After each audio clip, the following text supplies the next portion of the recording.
and Audacity in 3, 2, 1. Hi, guys, and welcome back to another episode of the Barbell Lifestyle Podcast. I'm your host, Christina Lynn, and I'm here with my co-host, Marissa Roy, and you can also hear my other co-host in the background, Mr. Colton Mann. But in today's episode, we're going to try to get through hunger and satiety signals and just kind of listening to your hunger cues. Yeah, and we'll know if our other co-host is hungry because he will be screaming and yelling. So He should be. He just ate, but he's going to go ahead and whine anyway. But yeah, did you want to give a short update on like where he's at and like where you're at with all those things so people know? Yeah, so I guess this episode is going to air before our interview with Cody.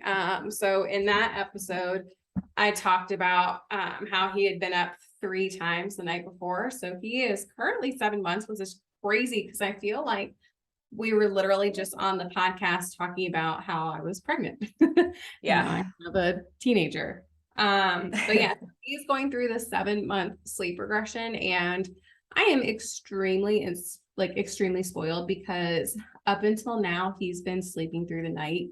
So I feel like, I mean, obviously it's a regression, right? And I think that trying to reframe, and instead of being frustrated with the lack of sleep or him getting up, trying to remember that means it is a progression for his development. So just remembering like he's developing all these new skills and milestones, and just trying to be more positive and think of it in a different light. But he is scooching and crawling around. He's trying to grab up and hold on to things, and he's graduating from the tub to the pool for swim lessons. Nice.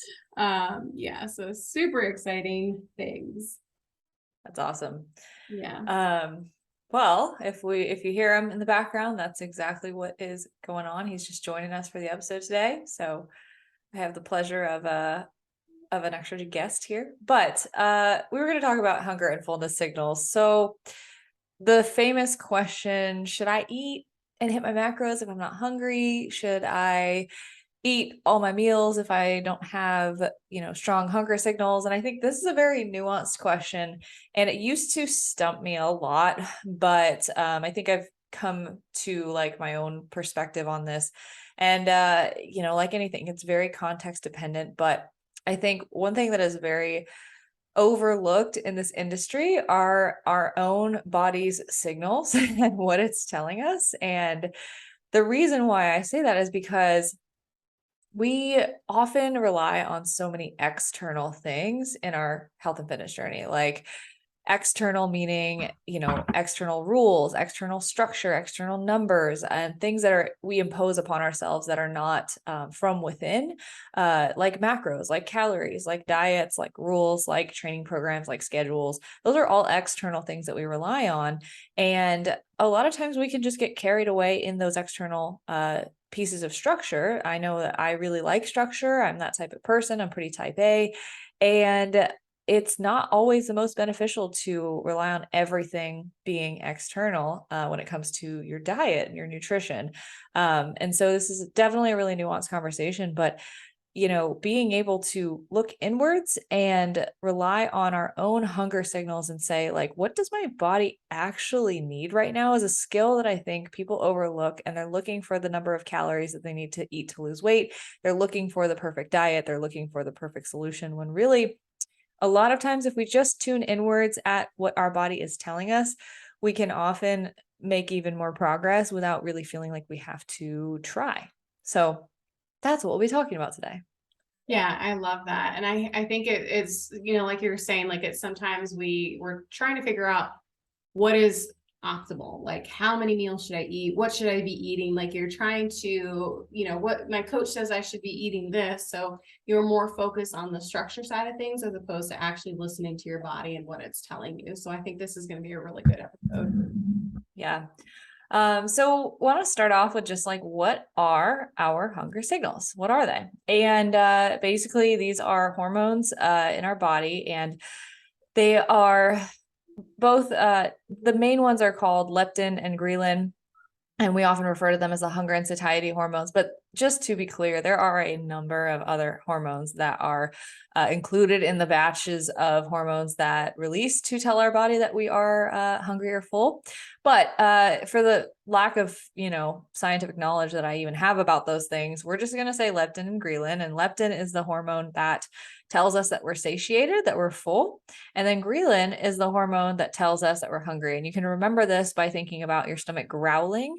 Ghrelin is how that word starts. And then leptin, I don't have anything for that. It's just the opposite. So those hormones tend to govern our hunger and our fullness signals.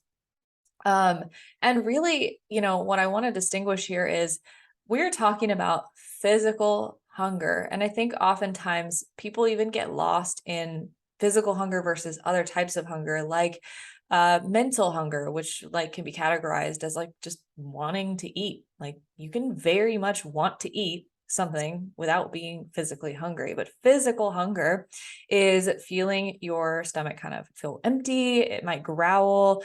You might feel a little dip in your energy. You might feel a little lightheaded if you let it go on for too long.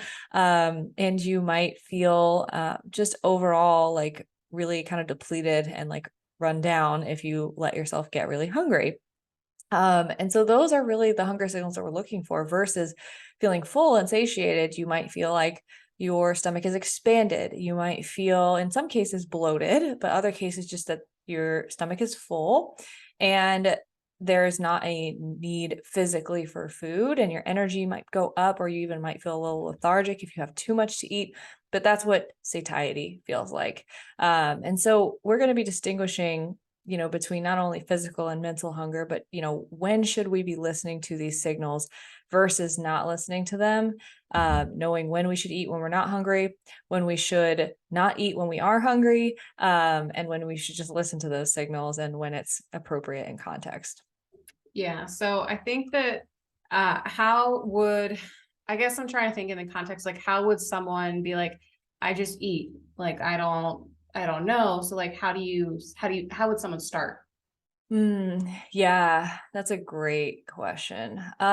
Because there's not a lot of really awareness around this. And if somebody is just kind of starting out in their health and fitness journey and they're just like, well, I need to eat better, but like right now I just kind of like eat what's there. And, we don't even really think about, am I hungry? Am I not? And oftentimes people like this tend to say things like, well, I don't feel hunger signals. I don't feel like hungry or full or anything like that. When in reality, it's just a lack of awareness around the signals that are happening because we stay distracted, we stay busy, and we ignore these things until the point of it being unbearable.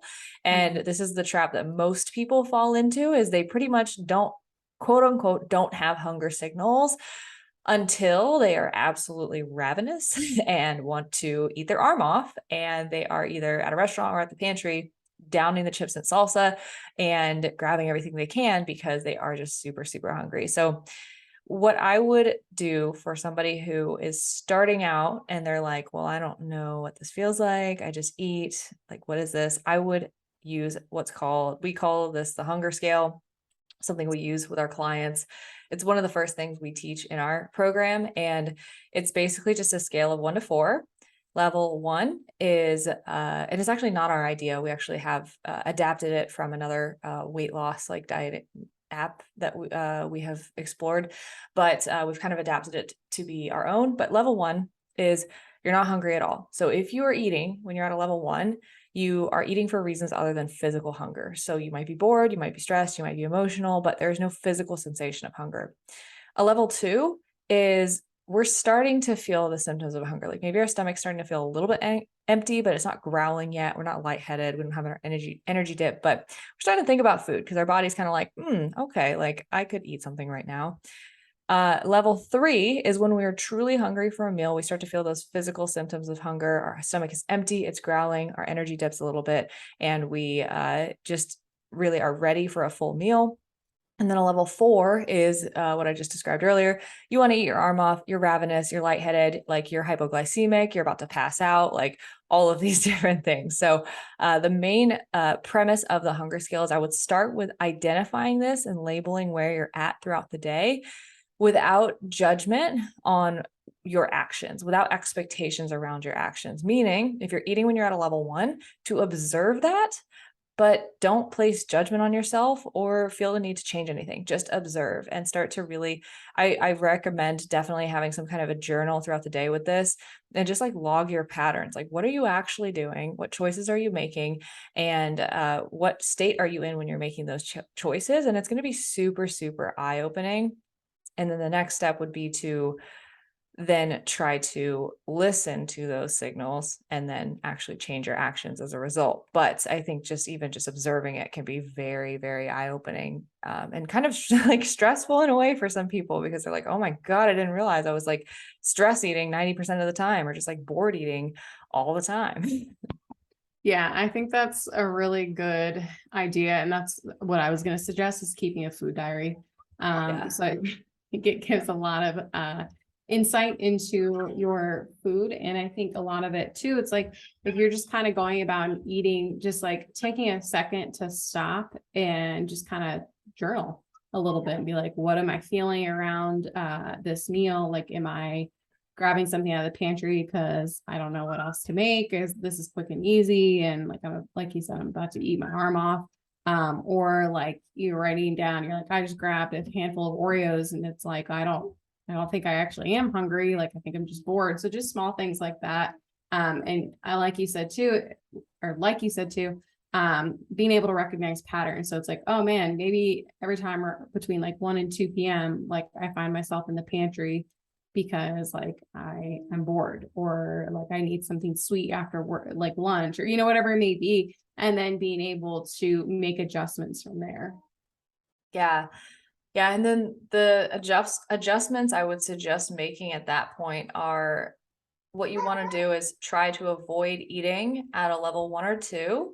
And we call it defending the level 2, meaning defending your level 2 hunger is preparing for the meal, thinking about it. What do you actually want to eat? Maybe start cooking, throwing some things around, and ideas and recipes, and put it to action, so that when you hit a level 3, you're ready for a full meal and the meal's ready for you.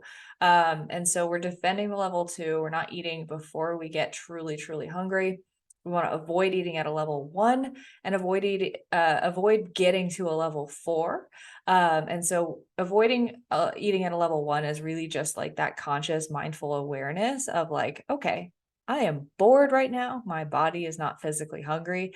And that's very, very difficult, because when stress arises, when emotions arise, we may not know other coping mechanisms other than food to turn to when we feel that way. And so when we start identifying this pattern, we see ourselves continuing to do it over and over and over again, but we don't know how to change it. This is where really learning how to have compassion for yourself and putting tools in place that will help you change those actual behaviors in coping with those stressors will be helpful. We talked a little bit about that on the episode with Coach Marilyn a couple episodes ago. But there's definitely some tools you can implement there to avoid eating at a level 1 and have a more well-rounded approach to boredom, stress, or emotions. But then with level 4 hunger, I would suggest having some go-to healthy snacks that can tide you over from getting to a level 4 back to like a level 2 or 3, so that you can just kind of like tide yourself over until the next meal. We call these hunger heroes, which is super cute. It's adorable. I didn't come up with it. Coach Marilyn did, but they're called hunger heroes, and they're just like different kinds of like lighter snacks that typically range between like 100 to 200 calories that hold you over until it's time to actually eat, or you're available to actually eat. So that would be suggestions for how to then adapt your habits after you're aware of them. Yeah, and I think it's important too to think about the context, because there are multiple sides of the spectrum. There are people who overeat and they eat out of boredom, they eat out of stress, they eat for a coping mechanism. And then there are the people who struggle getting food in because they feel like they're never hungry, or they get full very quickly. So trying to figure out, okay, like what are my goals, and then kind of like work backwards for like, how do I need to adjust my eating? Oh, yeah.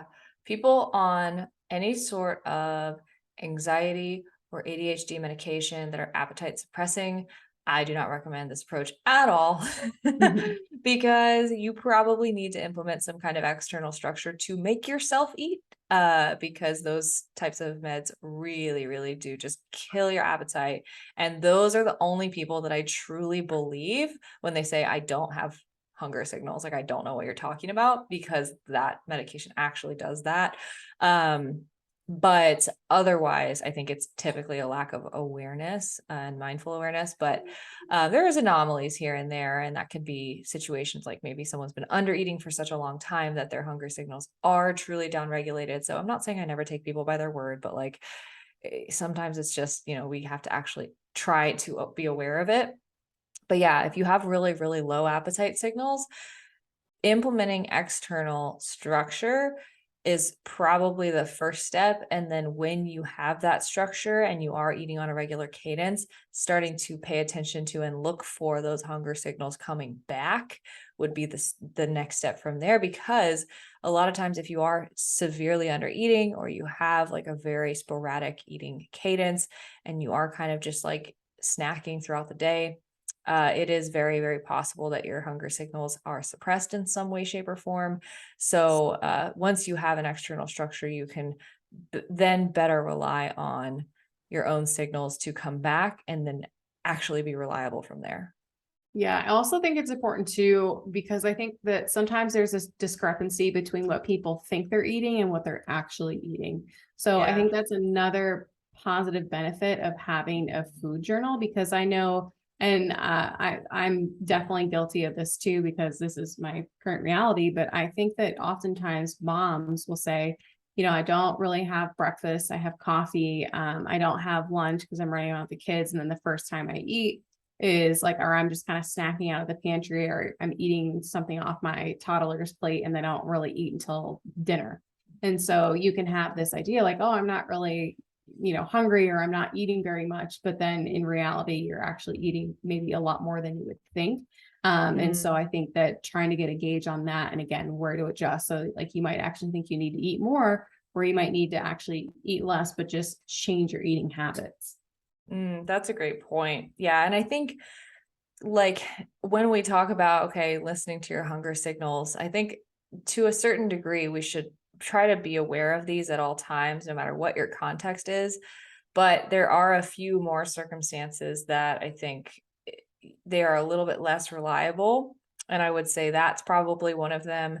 Low appetite for reasons of medications is another one. Low appetite for reasons of perhaps chronically under eating is another one. And then also, when you're reverse dieting at the initial phase of a reverse diet, if you've gotten, and this is in the case where you've gotten pretty lean, like you've dieted pretty hard and you've gotten your body fat percentage to a very low point, competitors especially, but lifestyle, if it's gone that far, in the initial phases of a reverse diet, hunger goes through the roof because your body's like, oh my God, you've been starving me all this time to feed. And your body will not tell you that it's satiated. When it's truly satiated, it will actually kind of delay that. And so you might end up overeating before you feel satiated if you are like in that very early post diet phase.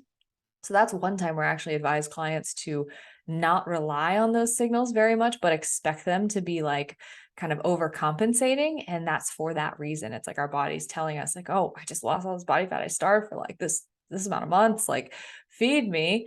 And that's a time where it's very important to be mindful of the signals, very important to not fully listen to them at that Yeah. point.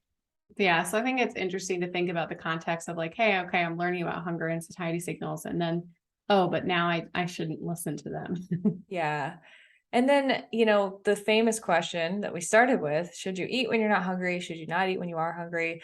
Um, I have a very phase dependent answer for this question. So if you are aiming to maintain a healthy lifestyle and maybe you don't have any goals to gain or lose weight at any given point in time, and you're just trying to live your healthiest life, I think it's very, very valuable to be able to listen to your hunger signals and rely on those, especially in quote unquote like intuitive eating. This is a big, big part of that, is being able to rely on those signals. It's something that I'm currently working on. FYI, Christina and everybody listening, as we record this, this is my first week of not logging any food in a tracking app, while actually intentionally trying to like not be a dick, ever pretty much, since I started this fitness journey. Because I've not tracked before, but it was not like mindful. It was like just kind of going willy-nilly. So here we are. I'm doing that right now. And it's actually going pretty well. My weight has kind of regulated from the weekend, and I'm just chilling. I'm just eating my normal stuff. But listening to those signals has been really, really important and informative. Yeah. If you are in a dieting phase, you should probably not eat when you are hungry. And you should probably rely on external structure like calorie tracking, macro tracking, to provide you with the structure of when and what should you actually be eating, and spacing out your meals appropriately to try to mitigate, hunger as much as possible. But at a certain point, you're going to be hungry when you're dieting, and you're going to have to not listen to it. And I think that's where a lot of people go wrong with dieting, is they think that because they feel hunger, something is wrong and they have to fix it immediately. And so they immediately go eat something and they go off their diet. They don't realize that it's not required to eat something if you are hungry. And so again, nuance, because we just talked about, oh, wait till you're at a level 3, eat when you're at a level 3, like not if you're dieting. And then if you're trying to gain weight, same idea, opposite practice. If you are not hungry, you probably should eat, because you are intentionally force feeding yourself to gain weight and pushing your body out of its comfort zone. So yeah, just a lot of different scenarios. But when you think about what the goal is and what you're actually trying to do and manipulate, it makes sense.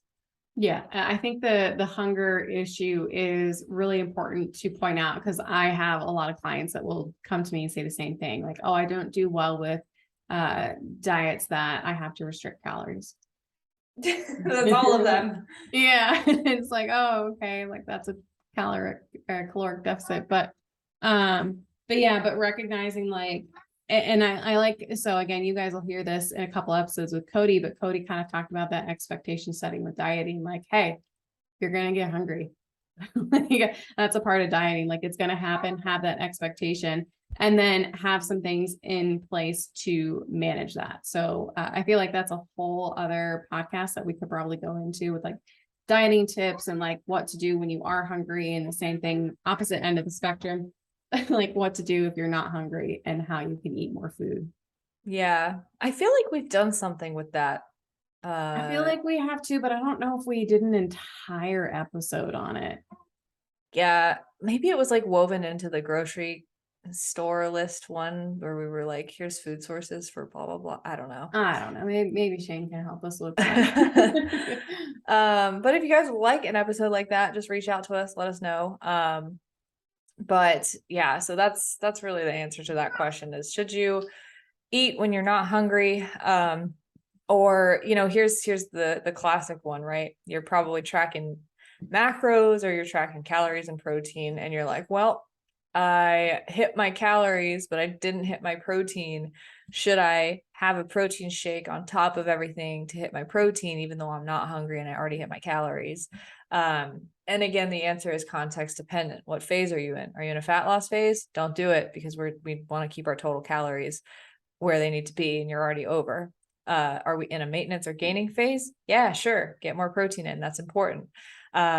So I think, again, just consider the context of where you're in. And if we teach you nothing else from this podcast, I hope that we teach you how to just critically think through these situations, because everything in the fitness industry will be, it depends. And if you can kind of logic your way through what it depends on, and go back to your goal, the context you're in, and what makes the most logical sense, you're going to be very, very well off in the long run. And same goes for listening to your hunger signals. Yeah, I love that. So, should we dive into kind of I mean, we talked about the different types of hunger, but maybe elaborating a little bit? Sure. Um, I mean, my favorite one is wanting to eat versus being actually hungry, because that's something I like make fun of Aaron for all the time, because he'll be like standing at the pantry and he'll be like, I'm hungry. And I'm like, are you? And at this point he knows to just say like, no, but I want to eat. Yeah. Sometimes it's a um, texture thing. Like, yeah. like I think that's super interesting to me because I know that that just happened to me an hour ago. Like, I just want something crunchy. Yeah, well, it's a texture thing. It's also like a flavor thing. Like a lot of times we want to complement like savory things with sweet or sweet with savory. So we might finish a meal and not be hungry, but we might go to the pantry for dessert because we want to complement savory with sweet after dinner. And that's a very common habit that a lot of people have. So yeah, I think even just acknowledging, I talked to the client about this like earlier this week, and she was struggling with, basically she was going to the freezer for frozen York peppermint patties like multiple times a day. And she was like, I know this is not serving me, but like it's literally the only thing that like I feel like I have mental space for in my day. Like she's got a newborn, she's working part-time now, and going into the office, and she is also coaching a high school volleyball team on top of all of that. So she is freaking stacked, and she's like at her capacity. So she was just like going back to the going back to the fridge. And all I told her to do, and this is just like the power of this, like I said, hey, all I want you to do this week is I just want you to pause before you actually grab the thing and go to the freezer. When you start to think, oh, I could really go for a York peppermint patty right now, just insert like 3 seconds to think like, okay, what do I actually need right now? And like, am I hungry? Am I emotional? Am I stressed? Is this just a habit? Like, what, like, am I bored? Do I just want to eat one? Like, what is going on? And what do I actually need? And I followed up with her 2 days later. And I was like, hey, how's the pause going? And she was just like, I've had like one a day now instead of like seven. just because we put in just a second to think about it. And I think it's so powerful. Like once you have awareness, you have so much power over your choices. And so when we think about, man, I got so off topic. We're talking about like wanting to eat, bored eating, stress eating. The number one thing you have to do that's a common thread in all the tools that we use to navigate these issues is just pause and give yourself a second and a little bit of space to just think about why you're doing what you're doing, what you feel, what you need. Ask yourself a question with just kindness and curiosity and be like, what do I need right now? Like what is my body telling me? What is my mind telling me? And usually even without an expectation on what the outcome is, like not even pausing with the expectation that your behaviors would change, but just pausing for the sake of pausing to think about it for a second, most of the time we end up then making a choice that aligns more with our values and what we actually want to do versus the mindless habit that we've had for so long when we just give ourselves like a breath. Yeah. I'm thinking of a client too, and again, it's a little bit different because she has just ended a contest prep a couple of months ago. So she is in the process of still trying to trust and get in tune with her hunger and satiety signals.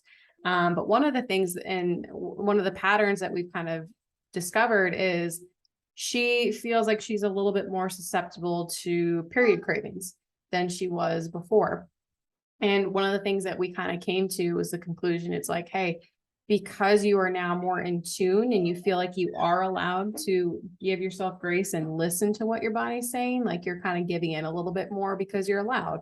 Like you feel like, oh, if I'm hungry, I can eat. Whereas in prep, it's like, well, whatever, I'm going to chug some water and go to bed. You Yeah. can't do anything about it. So it's kind of like you're just like, I don't know if you're repressing that thought or that feeling.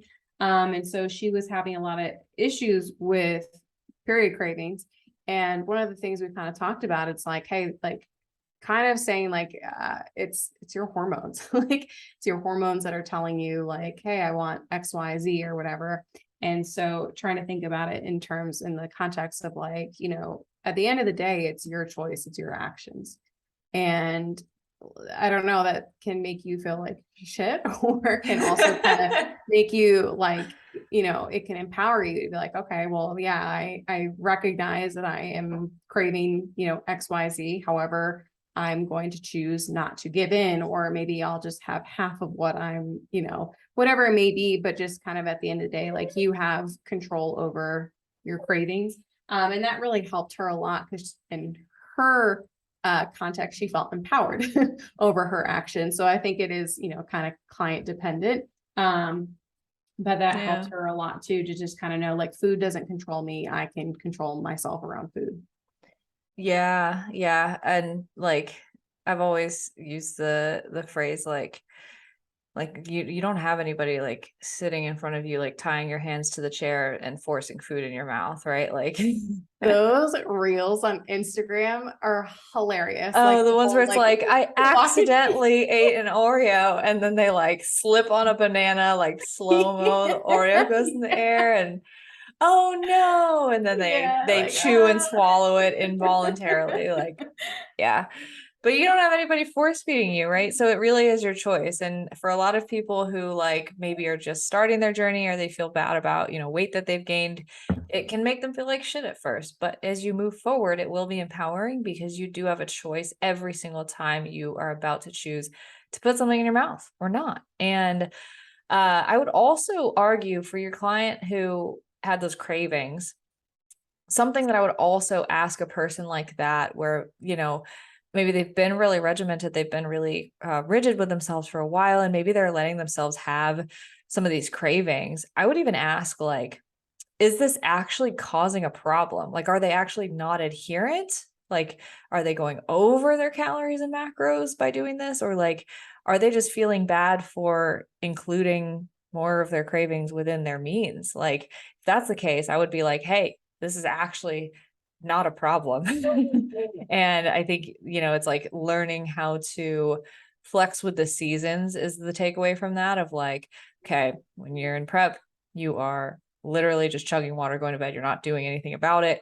But when you're allowed to, if you are doing it within your means, you also have to learn to be okay with allowing yourself to do that, kind of that dessert everyday concept that desensitizes you to that being a quote unquote bad thing. Yes. So I don't know her situation. I'm pretty sure your advice was very sound for her, but like if I were to pull a random competitor off the street who was struggling with the same thing, I would ask them that as well. Yeah, and I'm glad you brought that up because I was just about to as well. The whole craving situation, and like, we don't want you to come away from this podcast and think like I have to suppress all my cravings, right? Because we know what that leads to. So instead of saying like I can't have ice cream, I can't have ice cream, I can't have ice cream, and then Saturday rolls around and you binge on half gallon. That's the opposite for anything, for reaching your goals. Like a lot of people aren't going to feel very good doing that. So kind of honoring those cravings, but I think trying to find that balance and moderation, because we can't eat everything we want to eat for every single meal. Like we have to have some sort of balance when it comes to just like fun foods and more healthy, whole, nutritious foods. Ooh, yeah. What? You go ahead. You were about Okay. to finish your thought. But basically I was gonna say too, I can't think about it right now. Crying kid at my foot. So the thing with cravings too is I think kind of like you said with the York peppermint patty, where it's like, okay, you like pause, am I really craving this? Do I really need 7 of these? Or, with a client who's like, man, I could really use a burger. Like I really want, so like I kind of say like, hey, like kind of let it pass a little bit. And like if in like 30 minutes you're like, it was probably I just want to eat, like you were saying. Or if it's like the next day, I'm like, man, I really want a burger, and then I really, well, okay, I'll go get a burger. Like don't let it sit and like fester and have it be something a little bit bigger and have it, you know, again, that Saturday night rolls around, but also try to find like a healthier version for it. So there have Yeah. been so many times where I've been craving, I don't know, XYZ, and I find a healthier macro-friendly version and I'm like, wow, this is definitely a new go-to. So like kind of experiment with food as well. Yeah, Aaron's done this thing with like the Tyson air fried chicken tenders lately where he'll like coat them in buffalo sauce I and was gonna like say buffalo. I knew that was where you're going. and have buffalo wings, and like every time he makes them he goes, man, I love dieting. And then I'm just like, I'm gonna remind you of this when you're not dieting and when you don't want to diet, because that's the weirdest thing I've ever heard anyone say. But one last thing I think that I wanted to touch on as well, because you mentioned, we don't want you walking away from this podcast thinking like, oh, I have to listen to my hunger signals at all times. I can't eat unless I'm fully hungry, and I have to feel super guilty if I do anything other than that. And that's not the case. There's always nuance built into these things. And one of them is like social eating and like eating when you're not hungry, and like maybe you're not at that level 3 yet, and you're struggling. Like, I would honestly say, like, if you're out to eat, everybody's ordering food and you're not quite hungry yet. Like, this happens all the time because no one's exactly on the same schedule as everyone else. I would definitely suggest trying to honor the signals as best as you can, meaning, you might not be like a total like cop out and say like, I'm not going to eat anything because I'm not hungry. I mean, you could, but like that's not necessary. But you could order an appetizer instead of an entree. You could order an entree and eat a little bit of it and then take the rest home. Like, you could split something with someone, or you could, there's a lot of different options there. And the biggest thing that you take away from it is you're probably not going to be perfect in social situations. You're probably not going to always completely wait until you're at that perfect hunger level to eat. But are you mindful of it? And are you making a decision that is more aligned with how you feel versus less? Because the alternative is you go out to eat and you say, well, I'm not hungry, but everybody's ordering food and I can't listen to my hunger signals. So I'm going to have everything under the sun. I'm going to have all the chips and salsa. I'm going to order a full entree. I'm going to have dessert with everyone. Like, that's definitely going completely against your hunger signals. Versus if you just said like, okay, well, I don't want to be a total weirdo, so I am going to order something, but I'm going to eat like a third of it and then I'll bring the rest home. Like, I think no one would even bat an eye at that. Like, just, you're not hungry. And so I think just approach these quote unquote rules with a little bit of nuance, and just understanding that like, if you're doing your best to align as much as possible with your hunger signals, if that's the phase that you're in, then you're probably doing a pretty damn good job. So that's the last thing I wanted to add. Yeah, and I was gonna say too, like, I mean, at the end of the day, like food is good. Like it Yeah. is like it's okay to enjoy food. You don't have to like you like I know that there is on I don't remember how long ago, but in the bodybuilding community, you know, one of the coaches said like eat like a dog. Like you can enjoy food. It's okay to admit that food is good, or that, you know, you go out and you might overeat because you're making a conscious decision. Like I just really like I go to Thanksgiving and I have my Aunt Betty's, I don't know, pumpkin pie like once a year, and I'm gonna have a full serving even if I'm like really not too hungry. Yeah. And recognizing, I think just making like that conscious decision, and that's okay. And like the other 99% of the time, like listening to those cues. Yes. Yes. Because yeah, food isn't just fuel. We do want to, enforce the mindset that it is fuel and like build that into the picture if it's not already there. But food is also social. It's also okay for food to be emotional. It's okay to just want to eat. But the most important thing is, are you mindful of the fact that you're actually making these choices? And are you actively making these choices? Like, are you consciously saying, I'm going to overeat, or consciously saying, I'm going to emotionally eat because that's actually going to make me feel better right now and not just fill a temporary void? It very well, there could be a case, but you just have to like really be mindful of it. And that's what we want to just make sure you take that home from this episode. Yeah. So think that's a really good way to wrap up the podcast. Yeah, So I thought we were going to be like 30 minutes, but this is fine too. yeah, no, of course, you know, we got tangents. Still a short one though. So Yeah. I mean, yeah. So Yeah. we hope that you enjoy this episode. And if you haven't already, make sure you're subscribed to the podcast. You can find both of us on Instagram. You can find me at Christy Lynn Fit. Marissa is at Marissa Roy Fitness. Can I Colton say does not something? yeah. Colton does not have an Instagram. Yeah, Colton does not have an Instagram yet. Sorry, guys, you cannot follow him. I was gonna say next episode is episode 100, Oh yeah, and I think we're gonna record episode 100 before this airs, so I can't ask for people to give feedback, but make sure to tune in for the next episode because we're gonna be doing something special for episode number 100, which is super wild. And then what is that? 104 puts us at 2 years. So wow, look at us. wild. It's gonna be Yeah. awesome. So be here for the next episode next Tuesday. Awesome, guys. Well, thanks for listening, and we hope to see you back next week.